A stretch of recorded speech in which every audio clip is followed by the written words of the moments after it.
विश्ववंदनीय विश्वशांतिदूत प्रज्ञाशील समाधीच्या उद्गाता महान करुणावान करुणेचा सागर तथागत सम्यक संबुद्ध तथागतांचा पावन पवित्र सद्धम्म त्या सद्धम्माचा सातत्याने प्रचार आणि प्रसार करणारा सदा पूजनीय भिक्खू संघ बुद्धधम्म संघ या महान दिव्यरत्नाची आम्हा सर्वांना माहिती करून देणारे आम्हा सर्वांचा आधारस्तंभ भारतीय घटनेचे शिल्पकार बोधिसत्व गुणवेतन डॉक्टर बाबासाहेब आंबेडकर यांच्या धम्मक्रांतीमध्ये संपूर्ण जीवन समर्पित करतो।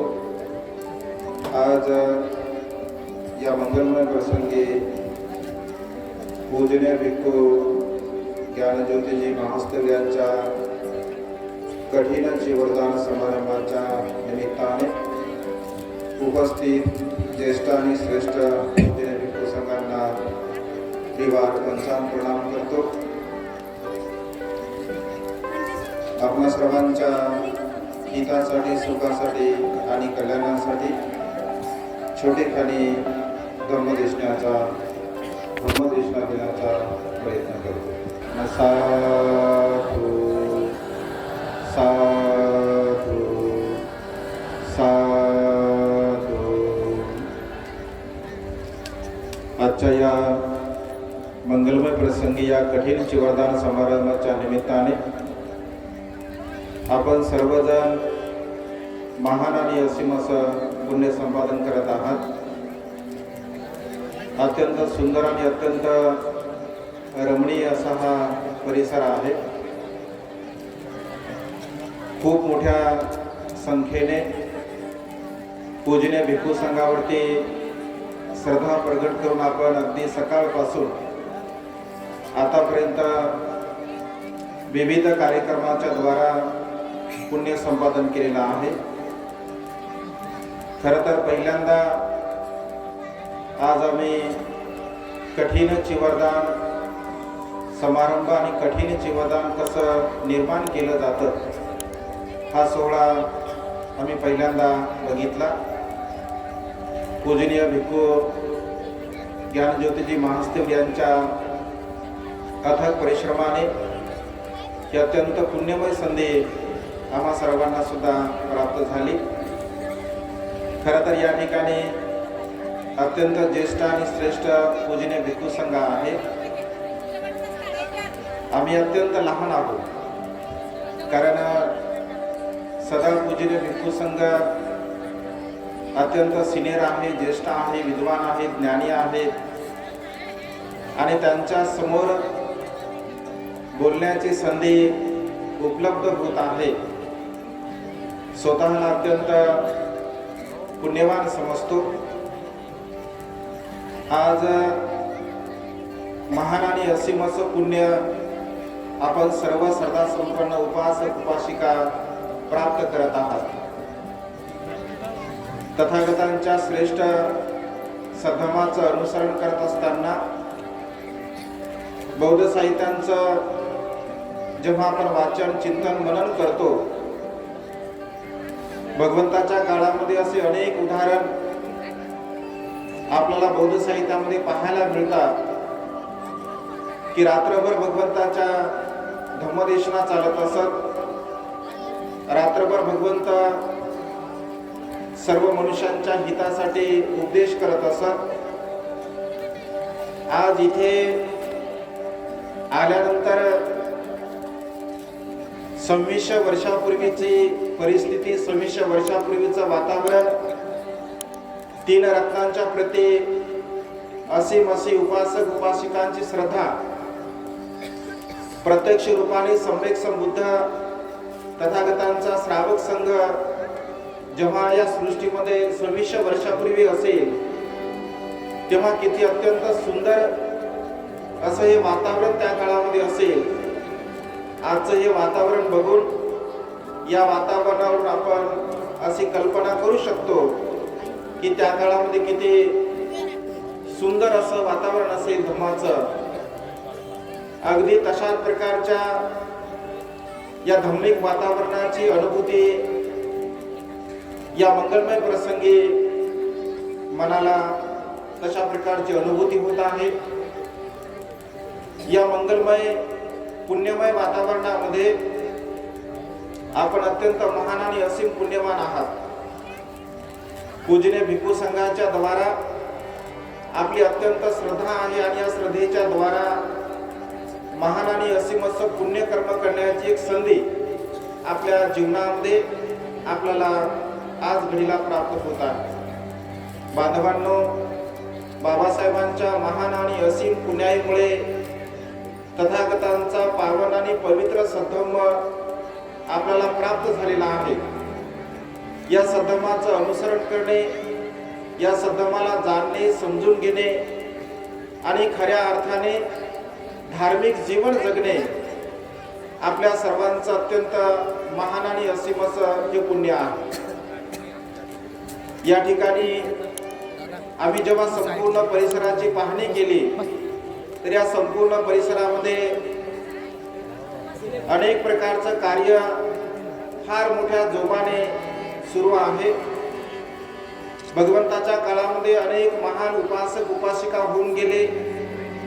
अनाथपिंड असेल, माता विशाखा असेल, राजा प्रसेनजित असेल, राजा बिंबिसार असेल, या सर्व राजाने धार्मिक उपासकांनी भिक्खू संघाला वाढवण्यासाठी, धम्माचा प्रचार आणि प्रसार करण्यासाठी अत्यंत महान आणि असीम असं कार्य केलेलं आहे. तो धम्माचा वारसा बाबासाहेबांच्या महान आणि असीम पुण्याईमुळे आपल्याला प्राप्त झालेला आहे. तो वारसा अधिक वृद्धिंगत करण्यासाठी, अधिक वाढवण्यासाठी आपण सातत्याने प्रयत्न केले पाहिजे. श्रद्धायुक्त चित्ताने जेव्हा जेव्हा आपण अशा प्रकारच्या पुण्यमय कार्यासाठी दान पुण्य करतो, कुशल कर्म करतो, ते दान पुण्य, ते कुशल कर्म आपल्या वर्तमानकालीन जीवनाला सुखाच्या मार्गाकडे, निब्बाणाच्या मार्गाकडे घेऊन जाण्यासाठी सहाय्यक ठरत असते. आणि त्यामुळे या कार्यामध्ये आपण सर्वांनी अत्यंत श्रद्धेने बाबासाहेबांच्या धम्म मिशनला गतिमान करण्यासाठी, बाबासाहेबांच्या प्रबुद्ध भारत निर्माण करण्यासाठी सातत्याने आपण कुशल कर्म, पुण्यकर्म, दान कर्म करण्याचा प्रयत्न केला पाहिजे. कारण कोणतंही कार्य, छोटं कार्य असो अथवा विशाल कार्य असो, कोणतंही कार्य करण्यासाठी श्रद्धा संपन्न उपासक उपासिकांच्या दानाची नित्यंत आवश्यकता असते. आज या कार्यक्रमासाठी, या कठीण चिवरदानासाठी ज्या ज्या श्रद्धा संपन्न उपासक उपासिकांनी दान पुण्य केलं, महान आणि असीम असं त्यांचं कुशल कर्म आहे, पुण्यकर्म आहे. या प्रसंगी एक छोटासा संदर्भ, एक छोटंसं उदाहरण भगवंताच्या काळातील मी आपणास देण्याचा प्रयत्न करतो. या मंगलमय प्रसंगी श्रावस्तीमध्ये भगवंत वास्तव्य करत असताना अशाच प्रकारे भगवंताच्या काळामध्ये रात्रंदिवस धम्मदेशना श्रद्धा संपन्न उपासक उपासिका श्रवण करत असत. धम्मदेशना श्रवण करण्यासाठी आपल्या मनाची मानसिकता, आपल्या मनाची प्रसन्नता, आपले कुशल कर्म, आपले पुण्यकर्म अत्यंत महत्वपूर्ण आहे. भगवंताच्या काळामध्ये एक परिवार असतो आणि अत्यंत 3 रत्नांच्या प्रति त्यांची दृढ अशी श्रद्धा असते. दोघेही पती पत्नींची इच्छा असते की धम्म आपण श्रवण करावा. परंतु असं म्हटलं आहे की भगवंताच्या काळामध्ये बौद्ध साहित्यांचं आपण वाचन करत असताना एक अत्यंत प्रेरणादायी, म्हणजे या प्रसंगी या परिसराकडे बघून, या परिसरातील कामाकडे पाहून हे उदाहरण सांगावं असं मला वाटलं की दान किती महान असं पुण्य आहे. दान कर्म आपल्या जीवनामध्ये करणं अत्यंत महान असं कर्म आहे.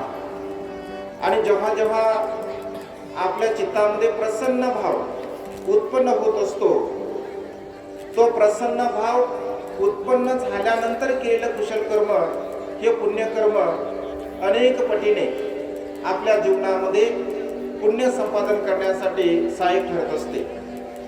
कारण जेव्हा जेव्हा मनुष्याच्या चित्तामध्ये श्रद्धाभाव असतो, त्या क्षणी त्याच वेळेला आपण ते कर्म केलं पाहिजे असं भगवंतांनी म्हटलं. कारण तेव्हाच त्या क्षणी जर ते कर्म आपण केलं तर आपल्या जीवनामध्ये महान पुण्य आपल्याला प्राप्त होत असते. भगवंताच्या काळामध्ये एक साटक नावाच्या ब्राह्मणांचं एक उदाहरण बौद्ध साहित्यामध्ये आपल्याला पाहायला मिळते. धम्मदेशना श्रवण करण्यासाठी एक साटक नावाचा ब्राह्मण जेव्हा भगवंताच्या समोर बसतो, भगवंत देशना देत असताना दानाबद्दल देशना देतात. दान कथा, शील कथा, स्वर्ग कथा, नरक कथा, कामवासनेचे दुष्परिणाम अशा प्रकारच्या विविध अंगाने भगवंत धम्मदेशना देत असताना संपूर्ण जनसमूहांचं चित्त प्रसन्न झाल्यानंतर भगवंत 4 आर्य सत्याची देशना देत असत. दानावरती जेव्हा भगवंत उपदेश करत होते, एक साटक नावाच्या ब्राह्मणांच्या मनामध्ये अशी भावना उत्पन्न होते की या प्रसंगी भगवंताला आपण दान दिलं पाहिजे, कारण माझं मन प्रसन्न आहे. या प्रसन्न चित्ताने मी भगवंताला जर दान दिलं तर माझ्या जीवनामध्ये महान आणि असीम असं पुण्य होईल. तो विचार करतो की माझ्याकडे तर देण्यासाठी काहीच नाही आहे, मी काय देऊ भगवंताला. असं म्हटलं आहे, साहित्यामध्ये असा उल्लेख आहे, त्याच्याकडे एक साटक असते, एक चादरी असते आणि म्हणून त्याला एक साटक ब्राह्मण असं म्हटलं आहे. केवळ एकच चादरी त्याच्या सोबत असते, एकच चादरी त्याच्याकडे असते.